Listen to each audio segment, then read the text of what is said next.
Hello, hello, hello, and welcome to Nursing News You Can Use at 5. I'm your host, Tina Baxter, and I apologize for today that we are running a little bit behind time, but that's because we were doing our job and working and taking care of patients and doing the things that we need to do. So we were running a little bit behind, but that's all right. We have some important news to cover for you today. So I wanted to start off with our first affirmation for today on this May 15th of 2024.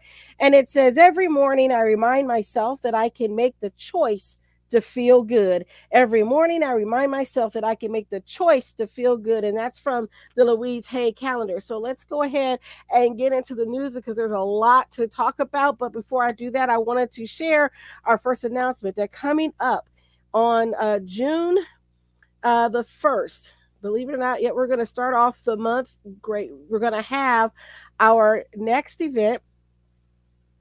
And this will be our Fall Back in Love with Nursing event. Now, why are we having this event? I'm going to tell you. This Fall Back in Love with Nursing event is to really encourage nurses to want to stay in the nursing profession. And how can you do that? By looking at other things like entrepreneurship and being an entrepreneur, even on your own unit. And so I want to talk about how we build some things for us individually as nurses, and then also to make effective change out there in the marketplace. So I encourage you to sign up, register for today. Go to the nurseSharkAcademy.biz and sign up for the Fall Back in Love with Nursing event. It is free, complimentary, doesn't cost you anything to join. It's a couple hours. It's on June the 1st. And I thought it's a great way for us to really kick off this year and to bring it back into focus. And so we're going to talk about some kingdom principles to approach to nursing, because as I've been doing more research into the history of nursing, I found out that we've left and lost some of that we had in the very beginning. And if you had just read my recent blog post, regarding nursing, we talked about being vigilant, and so Mary Seacole was entrepreneurial. She's a contemporary of Florence Nightingale, was a Jamaican nurse, decided to learn more about how they did it in the West and to take that back to her country in Jamaica and help the people through a cholera outbreak, the yellow fever. She did a lot of great things. If you don't know about Mary Seacole, she's one of my nursing heroes. You need to look her up. And more importantly, I'm going to tell you, look it up under her trust. Okay. Go to the British website that talks about her trust, because it gives you more information that's available on the encyclopedia version. Because what I found is that when I was researching her, the encyclopedia version kind of covers up some things and kind of takes some things out and really downplays her significance in nursing. So I'm going to encourage you to really look at Mary Seacole. If you are looking for a nurse hero, read her information. And then I'm also going to be looking to get her autobiography. This is a nurse inventor and writer and entrepreneur, and really a big pioneer. And when she couldn't get the British government to support her in her endeavors, she went and self-funded her endeavors to help the British soldiers, so much so that they called her Mother Seacole, and they had so much respect for her. And her story almost got lost, but then it was rediscovered. So I encourage you to read about her story. Check out my last blog post on the nurseSharkAcademy.biz on our blog site, but do that. But let's go ahead and get into the news. So here's our first story, and you probably have heard about it, but if you have not, what's going on? Ascension has been hit with a cybersecurity threat. So it says Ascension, which has 14 hospitals in Illinois, this is coming out of a story out of Illinois, postponing some elective surgeries appointments after cybersecurity incident. And I can say, this is from the Chicago Tribune, I can't say incidentally, if you've seen in the Herald Bulletin, yes, Ascension right here in Anderson has been affected as well. And anecdotally, my husband went to go get some lab tests and they couldn't pull it up in the computer. He had to have his physician refax the tests over because they couldn't access it. So this is a very big problem. So this cybersecurity issue is becoming more and more prevalent, and we need to be aware of this. So anyway, let's get into the story. It says, so Ascension, Illinois hospital were still providing all patient care services as of Thursday afternoon. This is last week, though some medical procedures have had to be rescheduled, and there have been several IT service interruptions, said Ascension, Illinois spokesman Olga Solaris. So again, these are some things that are happening, and because they're all on that same platform and system, it has affected some things here locally as well. So Ascension Health, electronic health records and the MyChart Online patient portal systems were unavailable, as well as some phone systems and various systems for ordering certain tests, procedures, and medications. As again, I said, my husband had the same experience as of yesterday. Some Ascension hospitals in other parts of the country were on diversion. Last Thursday evening, many ambulances were asked to take new patients to other hospitals. I have not heard of a diversion here in Anderson. If there has been one and you are a nurse who work here, Anderson, kind of let us know what the status is. Let us know, chime in here. It says none of the Ascension, Illinois 14 hospitals, however, were in ambulance diversion as of Thursday. Nationwide, Ascension has about 140 hospitals. Ascension said in a news release that patients should bring notes to their appointments about their symptoms, medications, and prescription numbers. So again, they may not have access to the information to provide that. It said they're working around the clock with internal and external advisors to investigate, contain, and restore their systems through following a thorough validation and screening process. Our investigation and restoration work will take time to complete, and we do not have a timeline for completion. So that was as of last Thursday on this report in the Chicago Tribune. It says Ascension, it says investigating situation, including what information, if any, may have been compromised. If any individual's personal information has been potentially exposed, Ascension said it will notify and support those individuals. Ascension said it's working with Mandiant, a third-party expert, to help with the investigation and remediation process.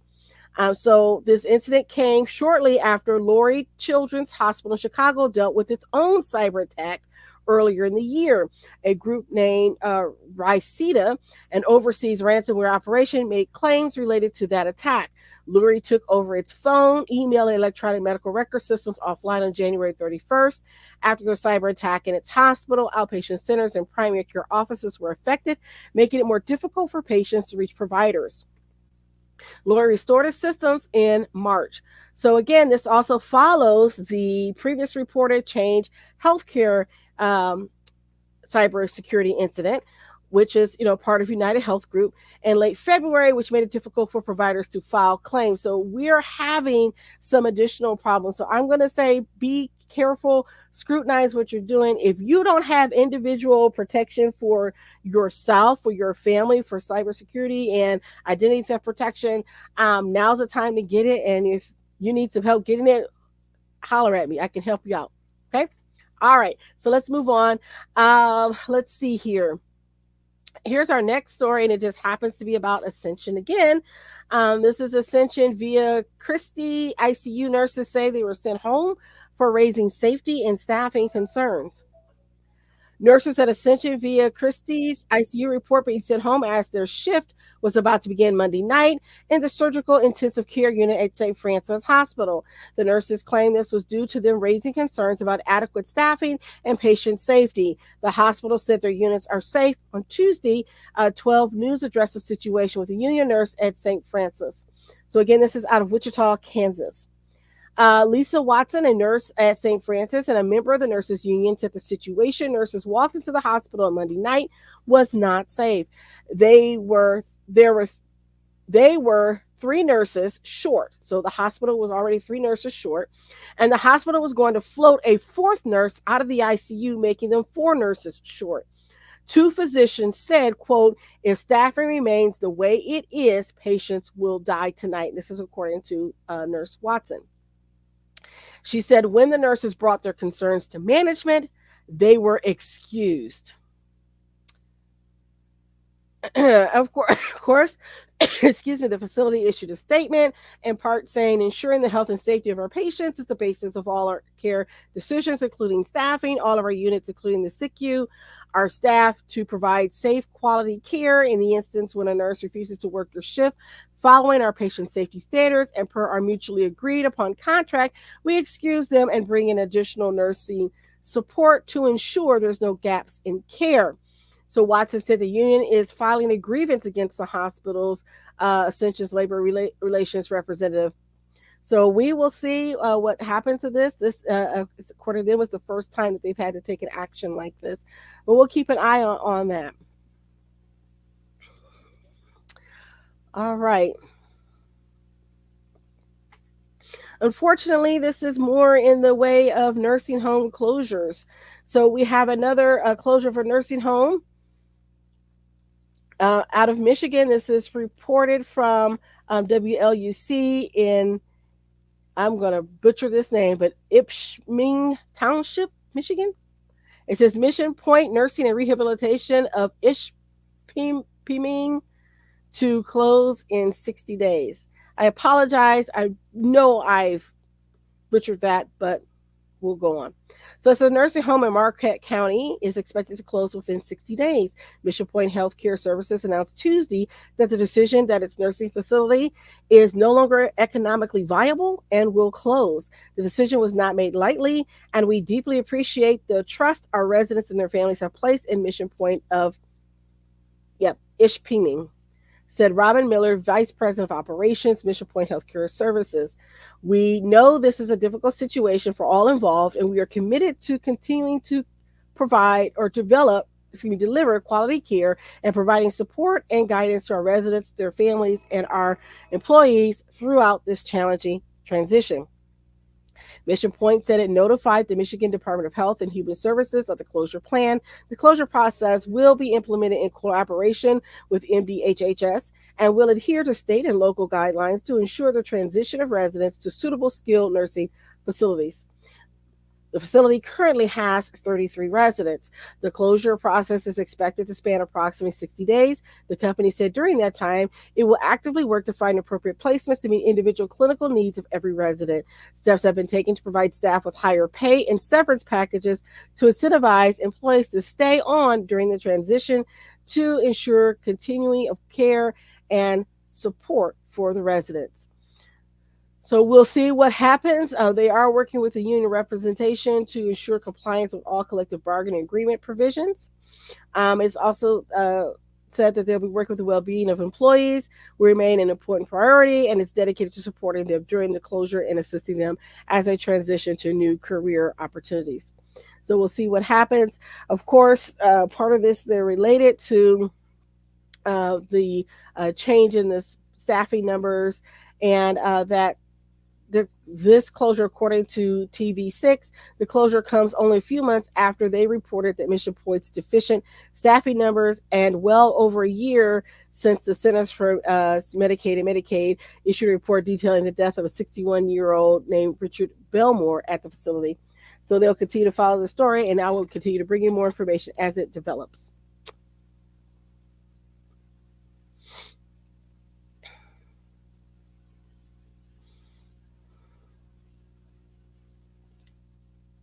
Okay, so this story, this one was,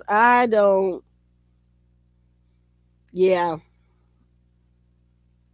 So let's go on. Let's talk a little bit more and go back about Ascension because I did want to follow up with this report from WTHR.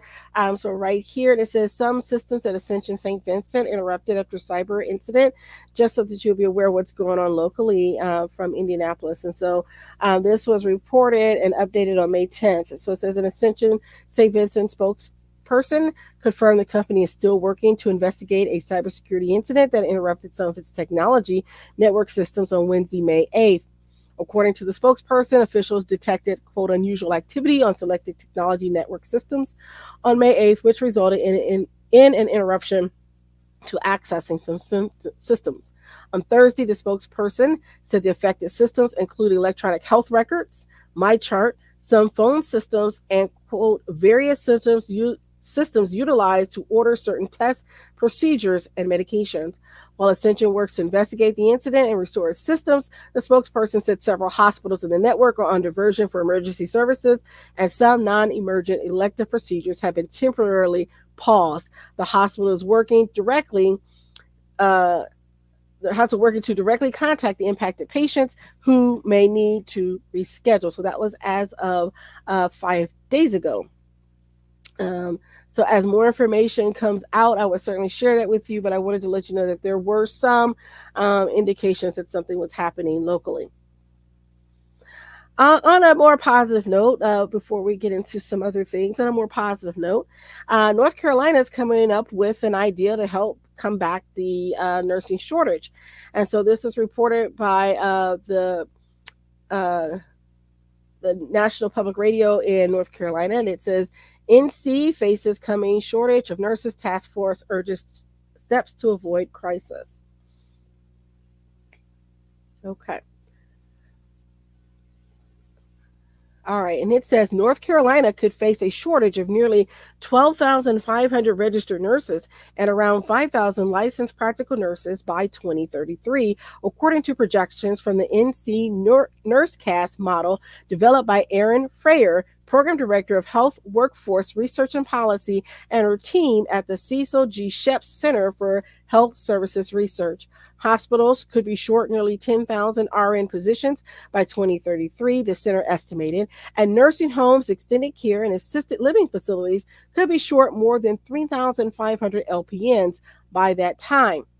Nurse educators stress that their stressful work environments, insufficient staffing, and trauma and burnout were exacerbated by the COVID-19 pandemic.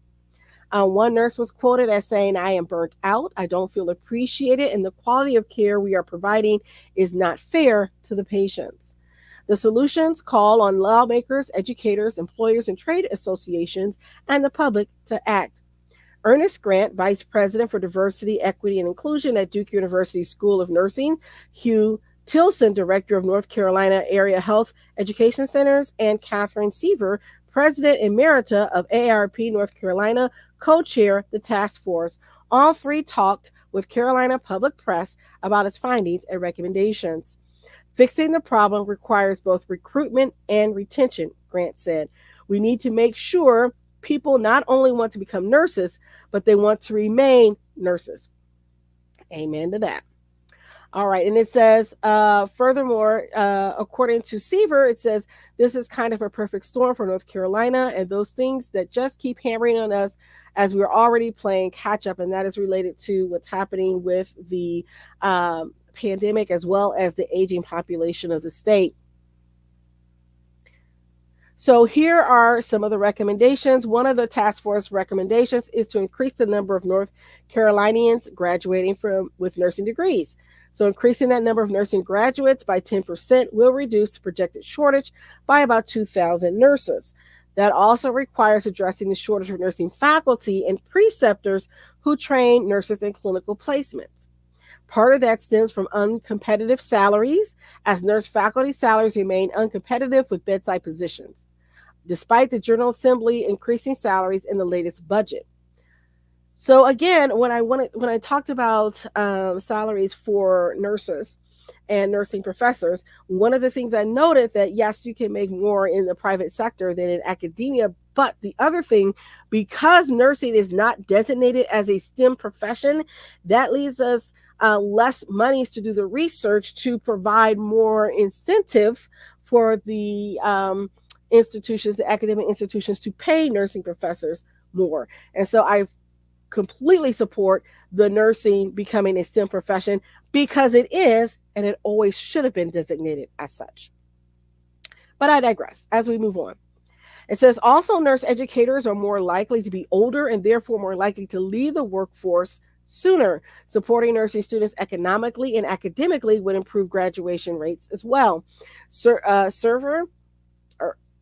Said that the legislature could help provide scholarship access to nursing students who might otherwise have to work full-time while going to school. The task force also focused on diversifying the nurse workforce to reflect the communities they serve, Grant said. That will mean more inclusive educational environments and curriculum, the task force found, as well as expanding early pathways, such as collaborating with middle and high school counselors. Now, on to nurse retention. The report further goes on to say for rural areas in the state, investing in local community college nursing programs help long term retention, as people who come from a community are more likely to stay there. But because rural areas have less workers, those places have less flexibility. The General Assembly should implement expanded loan forgiveness programs and other incentives for committing to practice in rural areas. So these are some of the information. This is a very long report. I am encouraging you to read it. So go to them, and you could also talk to the North Carolina Center on the Workforce for Health and look at this information. But there's, again, a very long report, and there's more to dig into than we have time here today. Okay. All right. This is something yeah, this is, I don't know what to make of this one. This one came across my desk, and I debated on whether even sharing it, but I do believe that it is newsworthy, so I am going to share it. This is coming out of Minnesota, and it says, excuse me, coming out of Orlando, and it says Advent Health University nursing dean faces embezzlement charges. All right, let's go into it. It says a top nursing educator recently hired by Advent Health University is accused of embezzling more than $400,000 from her previous employer in Minnesota and siphoning it to her boyfriend's business. Laura Jean Farrow, 54, joined Advent Health University as Dean of Nursing in August of last year, according to a news release. University officials declined to comment on her current employment status. Advent Health University does not comment on private personnel matters or pending legal matters, according to Jennifer Audette, who is the spokesperson. Farrow, an Apopka resident, faces 6 counts of theft by swindling stemming from her tenure as Dean of Nursing at St. Catherine University in St. Paul, Minnesota, according to a criminal complaint. The complaint alleges Farrow steered St. Catherine University's contracts to her boyfriend, Juan Raymond Bruce, 56, and his healthcare consulting company, JB and Associates, LLC, with little or no services provided. So I'm going to stop here for a second because I see a problem on 2 fronts. One is the self referrals for something that benefits her and her boyfriend without taking additional bids and things like that. That's a big no-no. And then the lack of provision of services. And so that brings into question what was going on. So the contracts from August 2020 to August 2023 total $412,644, according to police review. It says the evidence suggests that Farrow and Bruce were explicitly working together to take money from the university by abusing Farrow's position of trust and authority.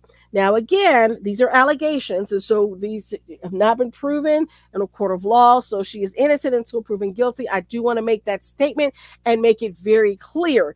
And I chose to discuss this case because I wanted other nurses to know how you can get yourself into trouble and to avoid said traps, okay? So even on the face of it, even if it was legit and things like that, the fact that ethically there may be some issues where she went against the ethical boundaries of her position, given the fact that these were contracts that would directly benefit her, that is in question. And so again, I'm bringing this up because I want other nurses to think through these things and not fall into these traps. So in an interview with police, Farrell initially told investigators she met Bruce from a cold call regarding medical supplies, but then says she met him on the dating site elitesingles.com. Regarding Bruce's contracts with St. Catherine, she told investigators she thought her employer's conflict of interest policy only applied to married couples. So again, this is why I'm bringing this up.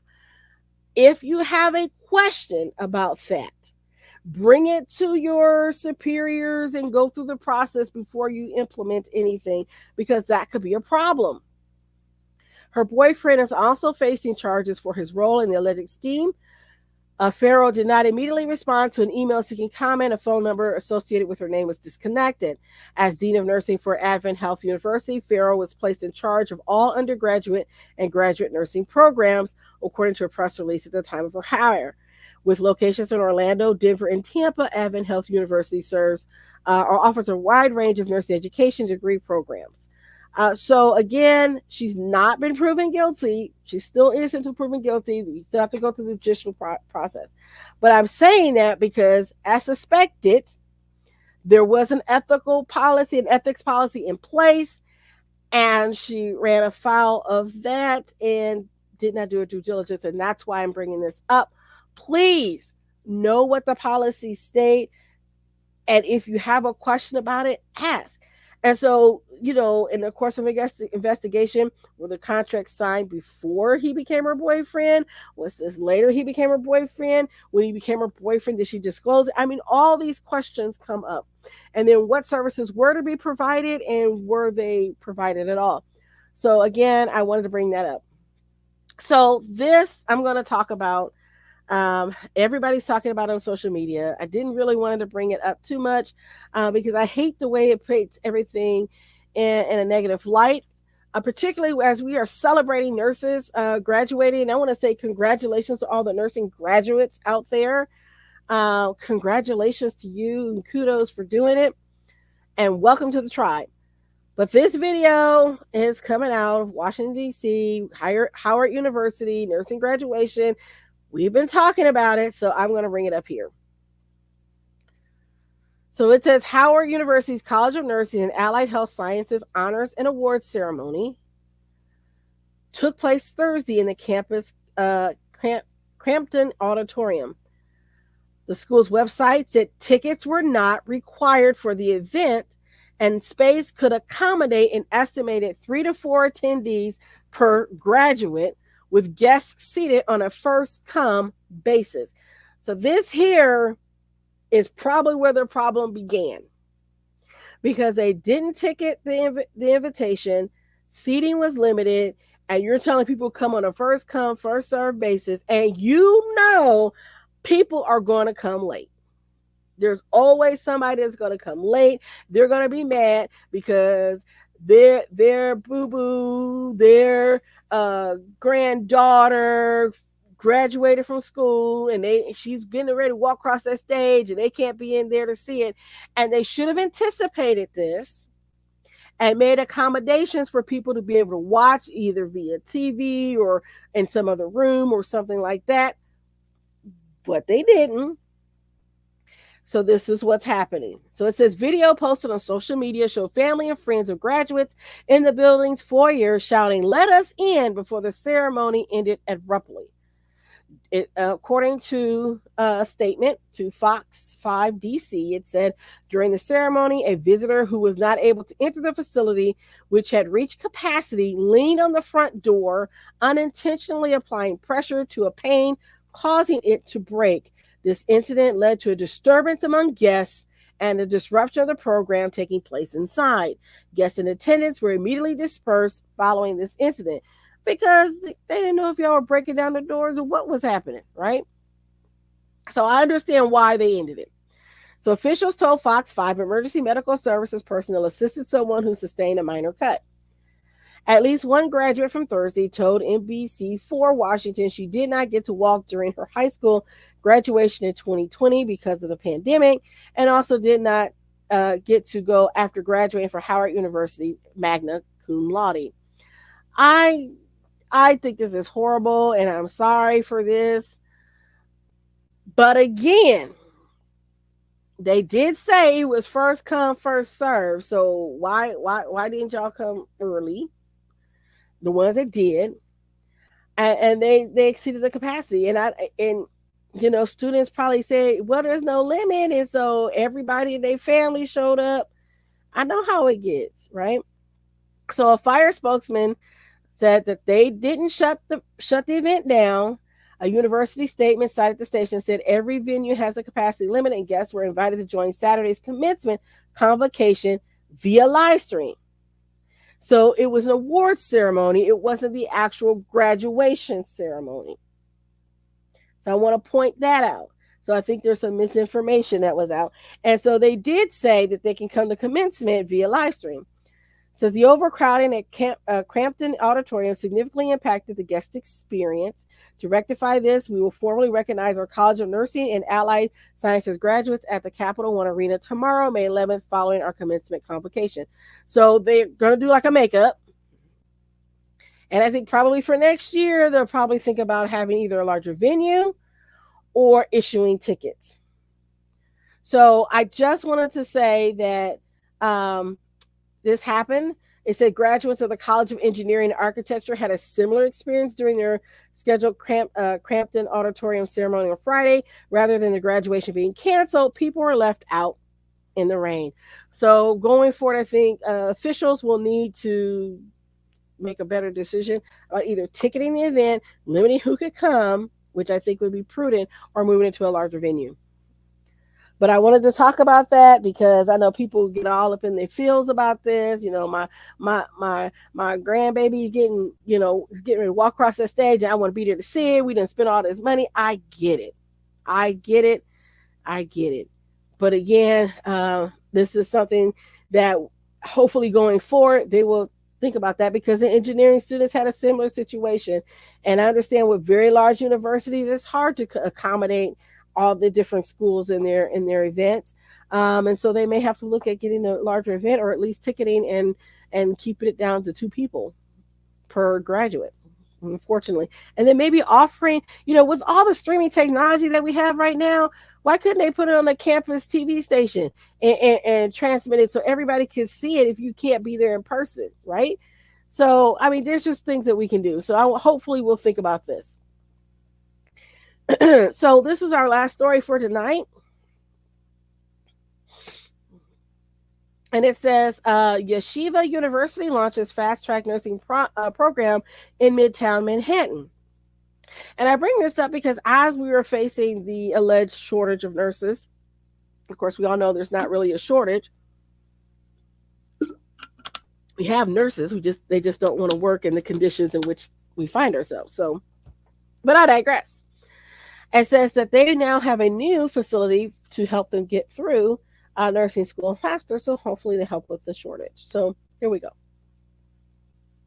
It says Yeshiva University is establishing a new nursing facility for students in Midtown Manhattan.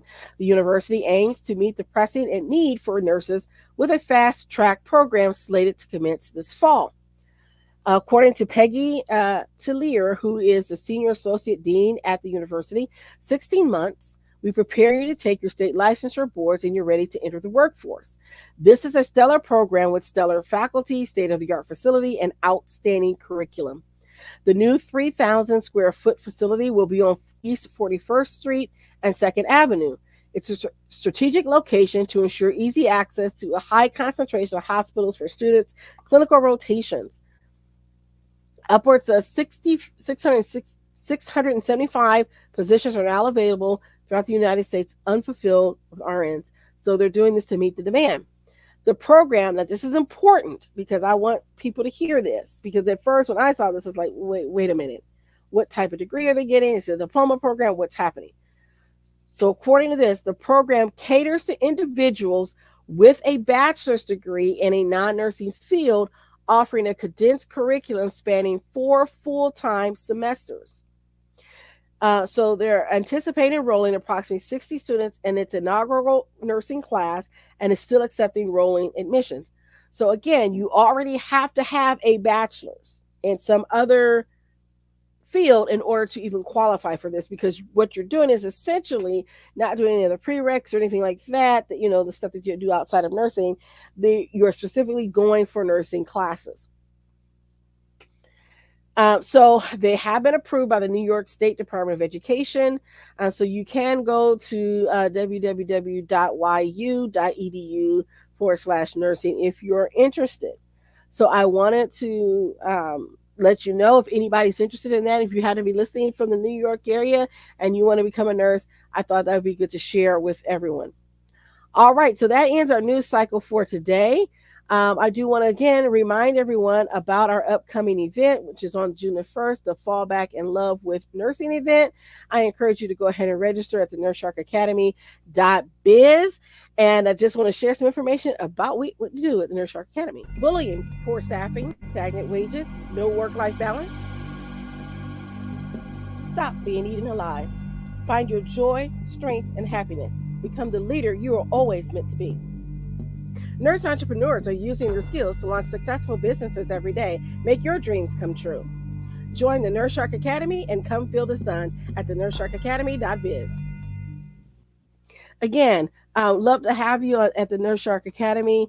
We help you build and launch your own businesses. And importantly, when we have our Fall in Love with Nursing event on June the 1st, we're going to be talking about those things. And I have something a little special that I want to give to those that participate in our June the 1st activity. So that's no cost to attend. Just register so they know that you're coming.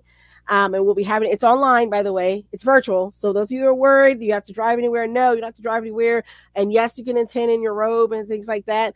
Yeah, show up. It's going to be great content and information. And so you'll be hearing more about that. But you can register at the NurseSharkAcademy.biz for that event. Going forward, I do have something special in mind for those that are participating. That'll be a fast action bonus for those that want to get their business started and launched in 30 days. I have something special for you. So again, come to that event. Thanks for tuning in this week. I want to thank everybody for watching. Hello, I say Ian, Ramen. Hello, welcome. Thank you for watching. And I want to say thank you for those that are supporting us. Don't forget to support us on our YouTube channel, the Nurse Shark Academy. At our YouTube channel, we do have our podcast, the Nurse Shark Academy Show, where we interview nurse business owners and leaders. So if you know any nurse business owners and leaders and they want to come on the show, just send me their information and contact me. Also, for those of you that join us on our Patreon account for our podcast on the Nurse Shark Academy Show, we have special bonus content that we're putting out for you. So if you want to support the channel so that we can provide more great content, we ask you to do that. So head on over to Podbean and get on our Patreon account for that. That will be all. I'll see you next time. Have a great rest of your evening.